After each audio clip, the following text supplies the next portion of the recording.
Bener gak Bu, sebagai orang yang dekat sama Gus Dur, bener gak sih itu Bu? Gus Dur tuh meramalkan Pak Prabowo jadi presiden di masa tua, Pak Prabowo itu orang yang ikhlas, itu propaganda politik atau bener sih Bu? Rasanya benar. Jadi saya termasuk yang setiap subuh pada saat beliau presiden, inner circle Gus Dur kan tidak banyak. Saya yang relatif selalu sholat subuh di istana, yang mengikuti jalan subuhnya Gus Dur itu saya.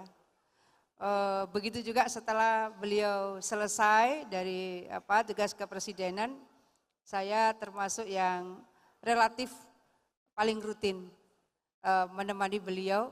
Saya termasuk yang, mohon maaf, jadi dulu waktu Gus Dur jadi presiden, yang diminta menelpon calon-calon menteri, mungkin hampir separuh calon menteri yang diminta menelpon itu saya. Artinya saya relatif dipercaya oleh Gus Dur. Jadi kalau ada tamu berapa banyak, bawa rombongan, usul menteri ABCDE, yang nyatet saya. Setelah itu tamu lagi yang nyatet saya. Malam sudah selesai tamu, saya kemudian mendiskusikan dengan Gus Dur dari catatan saya. Besok lagi ada tamu lagi yang mencalonkan ABCDE, saya yang menemani. Bukan apa-apa, sederhana, karena yang bisa ngetik saya. Saya dari dulu pinter ngetik. Jadi kalau ada pertemuan para tokoh-tokoh nasional, ada Pak Amin Rais, ada Bu Mega, ada Pak Akbar Tanjung, ya, kemudian Gus Dur, di luar mereka hanya saya yang masuk. Kenapa? Ya karena saya bisa ngetik. Jadi beruntung orang yang bisa ngetik. Saya relatif memahami, mengetahui bagaimana spektrum amandemen UUD waktu itu. Karena saya mohon maaf bagi seluruh Bapak sekalian, negara ini telah melakukan amandemen UUD 45 tanpa akademik draft,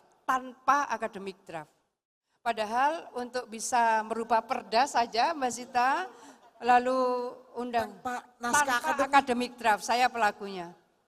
Tanpa akademik draft. Nah, pada saat itu kemudian tokoh-tokoh nasional ini kan mendiskusikan, karena kemudian dilihat kalau di Amerika mau melakukan amendment itu misalnya satu ayat, bukan satu pasal, itu harus public debate sampai 2 tahun. Public debate, ini enggak ada public debate-nya. Berikutnya kalau di Australia mau melakukan amendment satu ayat, bukan satu ayat, itu harus referendum. Kalau satu state tidak setuju enggak jadi. Dan ini kemarin di rolling sedemikian rupa, sampailah kemudian sangat sedikit orang yang masuk di PAS 1. Saya masuk kategori di situ, orang santri bilang saya kategori as-sabiqun al-awwalun. Kelompok pertama yang ikut proses pembahasan. Betapa kemudian yang satu ini ingin proses parliamentary, satu ingin presidensial, dan seterusnya diskusi. Akhirnya saya menyampaikan, mungkin di Suara TV Kabel masih ada dokumen itu, saya yang menyampaikan. Karena saya sudah DPR kan, berarti saya, jadi kalau sebuah RUU harus akademik draft, ini sama sekali enggak ada. Enggak ada legal draftingnya, maka saya bilang begini, di ruangan ini yang membahas amandemen pertama ya ini, tidak ada pakar hukum tata negara, tidak ada. Ada Prof. Sahitape itu pakar hukum pidana. Sayalah yang kemudian mengusulkan. Kan masih ada Profesor Dr. Ismail Sunni. Kan masih ada Profesor Dr. Ruslan Abdul Ghani. Saya satu-satunya yang mengusulkan. Karena ini adalah sebuah konstitusi, ini adalah bagian dari rule of law dari seluruh proses kehidupan ketatanegaraan kita. Akhirnya kemudian disepakati, diundanglah Profesor Ruslan Abdul Ghani, diundanglah Profesor Ismail Sunni. Baru kemudian ada semacam komisi konstitusi yang melakukan pendampingan dari tim amandemen UUD.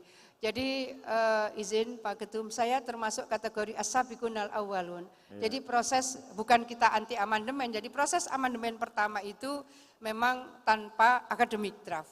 Baru pada proses berikutnya ada pendampingan. Ini informasi yang baru didapat di acara Bimtek PAN kali ini ya. Kita aja baru tahu nih bahwa itu. Tepuk tangan sekali lagi untuk Bu Kofifa dan Mbak Sita Anjani. Terima kasih Ibu. Ngomong-ngomong lebih sering nemenin Gus Dur waktu sholat subuh itu ibu atau Caimin Bu? Tapi gak usah dijawab. Oke, terima kasih. Sampai jumpa. Selamat siang. Assalamualaikum warahmatullahi wabarakatuh.